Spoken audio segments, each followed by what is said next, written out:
मुझे लगता है कि हमारे देश के अगर सभी खुद ही अपनी हेल्थ, चाहे वह मेंटल हो या फिजिकल, दोनों के प्रति लोग जागरूक हो जाएं तो आधी समस्या अपने आप खत्म हो जाएगी। और दूसरी बात यह है कि हमारे जो वेद, उपनिषद आदि जो हैं वो आप सभी जानते होंगे कि पंचकोश की बात करते हैं, जिसमें अन्नमय और मनोमय 2 कोश ऐसे हैं जो कहा जाता है कि इंटरकनेक्टेड हैं। मतलब अगर मन दुखी होगा तो शरीर पे प्रभाव पड़ेगा, और शरीर में कोई कष्ट है तो वो मन के परेशानी का कारण बनेगा। तो दोनों कोश को हम एक एग्जाम्पल से समझ सकते हैं। जैसे आप ध्यान देते होंगे कि जैसे हमारी जो घर में बिजली की वायरिंग होती है, जिसमें ग्रीन और रेड दोनों वायर बहुत इम्पॉर्टेंट हैं पूरे घर में रोशनी फैलाने के लिए, ठीक उसी तरह शरीर और मन दोनों इक्वल इम्पॉर्टेंट है लाइफ की रोशनी को जगमगाने के लिए। लेकिन परेशानी तब बढ़ जाती है जब हम किसी एक को इग्नोर करना शुरू कर देते हैं, चाहे शरीर हो या मन। मुझे लगता है कि मानसिक विकार हमारे सोच का निगेटिव एस्पेक्ट है। ठीक वैसे ही जैसे आप यहाँ एक और एग्जांपल ले सकते हैं कि एक ग्लास जो आधी भरी हुई है और वही ग्लास जो आधी खाली है।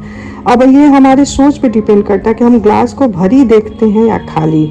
अगर हम केवल खाली देखेंगे तो क्या होगा कि हमारा माइंड जो है केवल खाली देखते देखते वो जो आधी भरी हुई है, जिससे प्यास बुझ सकती है, उस पर ध्यान ही नहीं जाएगा, और मुझे लगेगा कि हमारी जो है ग्लास पूरी खाली है, मुझे उसमें कुछ दिखाई नहीं दे रहा है। ठीक वैसे ही जो मानसिक विकार की बात अगर हम करते हैं तो वहाँ भी यही होता है कि क्या होता है कि परेशानी जो है थोड़ी देर के लिए कोई चीज़ है जो माइंड को डिस्टर्ब करता है, लेकिन अब हम क्या करते हैं कि फोकस शुरू कर देते हैं उस थोड़ी सी घटना पे जो कि थोड़े देर के लिए हमारी माइंड को डिस्टर्ब किया था।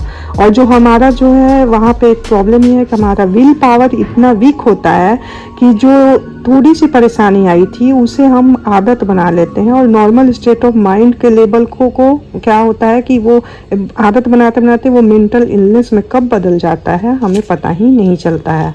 इसलिए मुझे लगता है कि जो मेंटल इलनेस की बात यहाँ की जा रही है वो हमारी सोच है और कुछ नहीं। उस सोच पे इतना ज़्यादा हम फोकस करके उसको कब बीमारी में बदल दिए हमें भी पता नहीं चलता है। इसलिए सोच बदलो तो नज़रिया बदलेगा, और नज़रिया बदलेगा तो दिमाग की स्थिति अपने आप सही डायरेक्शन में वर्क करेगी। तब मेंटल इलनेस नाम की जो चिड़िया है जो आपके दिमाग में घोंसला बना के अब वो आपके दिमाग को पूरी तरह से ख़त्म कर रही है, वो उस टाइप की चिड़िया का कोई जगह नहीं रहेगा। इसलिए सही सोच रखो तो अपने आप जो दिमाग है सही वर्क करेगा, और दिमाग सही वर्क करेगा तो अपने आप जो है मेंटल जो इलनेस है वो मेंटल इलनेस ना होकर एक स्वस्थ माइंड के रूप में वर्क करने लगेगा। तो सही सोच रखो, स्वस्थ रहो, खुश रहो, यही मेरा संदेश है। Thank you.